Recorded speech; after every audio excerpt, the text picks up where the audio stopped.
LiberalViewer presents. So just before President Barack Obama signed historic health care legislation into law last week,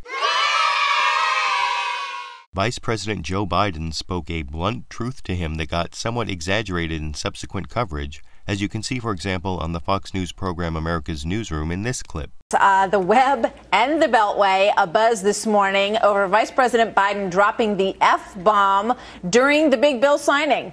Take a listen for yourself, folks. Ladies and gentlemen, the President of the United States of America, Barack Obama.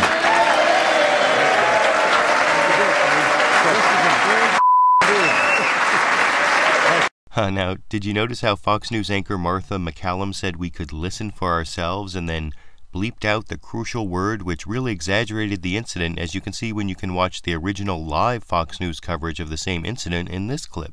Ladies and gentlemen, the President of the United States of America, Barack Obama.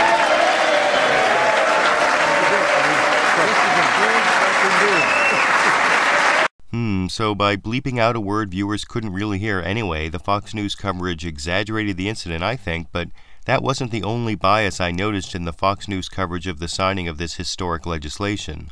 The Fox News chyrons summarizing the president's speech also did not sufficiently highlight the real achievements of the bill, instead emphasizing the 4-year implementation period for parts of the bill, which allows states to get ready to increase their coverage for Medicaid, as President Obama explained in his speech like this. The bill I'm signing will set in motion reforms that generations of Americans have fought for and marched for and hungered to see.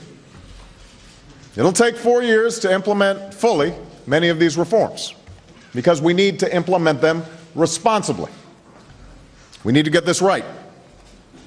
But a host of desperately needed reforms will take effect right away.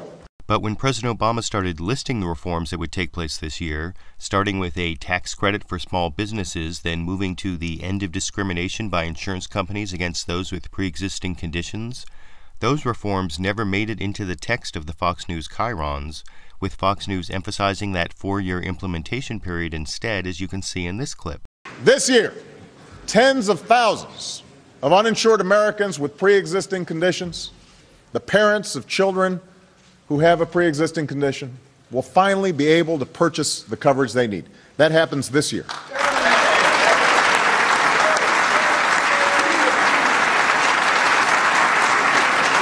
And Fox News kept up that same chyron even as President Obama talked about much more immediate benefits, all the way up until he extolled the end of annual and lifetime benefit caps in health insurance policies, which also never made it into a Fox News chyron, as you can see here.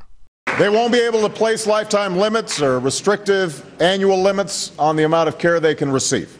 And none of these more immediate benefits made it into the text of a Fox News chyron, nor did the other benefits that President Obama mentioned, like allowing children to stay on their parents' insurance policies up until the age of 26.